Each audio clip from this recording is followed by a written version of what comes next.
नमस्कार विद्यार्थी मित्रांनो, मी श्रीराम बेनूर घेऊन आलो आहे तुमच्यासाठी दिनविशेष मालिका. दिनविशेष मालिकामध्ये तुमचं सर्वांचं स्वागत. आणि मित्रहो, आज आहे 20 जुलै 2026. तर आज 20 जुलैचा दिनविशेष तुमच्यासमोर मांडणार आहे. याच्यामध्ये आपण काय करत असतो, 10 महत्त्वपूर्ण राष्ट्रीय तसेच आंतरराष्ट्रीय पातळीवरच्या घडामोडी आपण चर्चा करत असतो. तर आज बघा, निकोफेरे नियपल्स यांना जगातील पहिल्या इंजिनसाठी पेटेंट दिले गेले. ओके, तर जगासाठी पहिल्या इंजिनसाठी पेटेंट कधी गेले? आजच्या दिवशी. तर 20 जुलै 1807 मधली घटना आहे.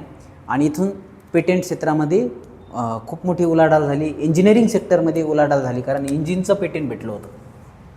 ओके, तर बघा नेक्स्ट, फोर्ड मोटर कंपनीतून पहिली मोटर गाडी बाहेर पडली. म्हणजे फोर्ड ही मोटर कंपनी जी आहे गाड्या बनवणारी, तर या कंपनीची स्थापना होऊन पहिली गाडी आजच्या दिवशी बाहेर पडली होती 20 जुलै 1903 मध्ये. त्याच्यानंतर बँक ऑफ बडोदा या बँकची स्थापना करण्यात आली. तर बडोद्याचे महाराज सयाजीराव गायकवाड यांच्या पुढाकारांनी 1908 साली बँक ऑफ बडोदा या बँकेची स्थापना करण्यात आली. तर सयाजीराव गायकवाड यांचं भारताच्या इतिहासामध्ये अतिशय महत्त्वाचं नाव आहे, ज्यांनी डॉक्टर बाबासाहेब आंबेडकर यांना स्कॉलरशिप देऊन शिक्षणासाठी प्रवृत्त केलं आणि शैक्षणिक चळवळ वाढवण्याचं काम केलं. ज्यांनी महात्मा फुले यांना महात्मा ही पदवी देऊन खूप मोठं समाजकार्य करण्यासाठी उद्युक्त केलं, प्रेरित केलं, त्यांना सहकार्य केलं. त्यांच्या पाठीमागं त्यांचं खूप मोठं योगदान आहे. असे हे सयाजीराव गायकवाड यांनी बँक ऑफ बडोदा या बँकेची स्थापना केली. ही आज राष्ट्रीयकृत बँक आहे. भारताच्या टॉप 5-6 बँकेमधली ही एक महत्त्वाची बँक आहे जी राष्ट्रीयकृत आहे.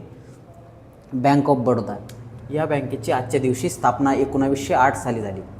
तर त्याच्यानंतर नील आर्मस्ट्रॉंग हा चंद्रावर पहिला पाऊल ठेवणारा व्यक्ती ठरला.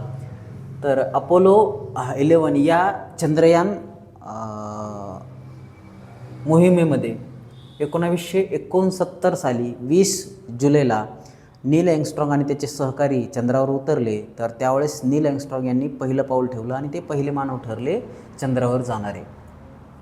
त्याच्यानंतर आजच्या दिवशी बहिष्कृत हितकारणी सभेची स्थापना करण्यात आली 1924ला. डॉक्टर बाबासाहेब आंबेडकर यांच्या पुढाकारांनी ही बहिष्कृत हितकारणी सभा स्थापन करण्यात आली. आणि 1924 पासून या सभेचं कामकाज सुरू झालं. आणि इथं काय केलं जातं, जे काही बहिष्कृत बहिष्कृत भारत नावाचा वृत्तपत्रसुद्धा डॉक्टर बाबासाहेब आंबेडकरांनी स्थापन केलं होतं, चालू केलं होतं. तर ह्या बहिष्कृत हितकारणी सभेमध्ये बहिष्कृत जे लोक आहेत, जे अस्पृश्य आहेत किंवा जे बहिष्कृत केलेले आहेत, मेन प्रवाहामधून त्यांना बाजूला ठेवलेलं आहे, या लोकांच्या हितासाठी विचार करणे, त्यासाठी योगदान देणे, शैक्षणिक प्रवाहामध्ये त्यांना आणणे, त्यांना चांगलं काय वाईट काय एक संघटित करणं, हे सगळे कामं त्या ठिकाणी या सभेमधून डॉक्टर बाबासाहेब आंबेडकरांनी सुरुवात केली. त्याच्यानंतर मेसोडिनियाचा राजा अलेक्झांडर द ग्रेट, नाव ऐकलं असेल तुम्ही, अलेक्झांडर द ग्रेट पहिला, यांचा जन्म इसवी पूर्व 356 रोजी झाला. यांनी जगावर राज्य करण्याचं स्वप्न बाळगून खूप मोठं राजकीय पाऊल उचललं होतं. तर हे असे अलेक्झांडर द ग्रेट यांचा जन्म झालेला आज इसवी पूर्व 356 रोजी.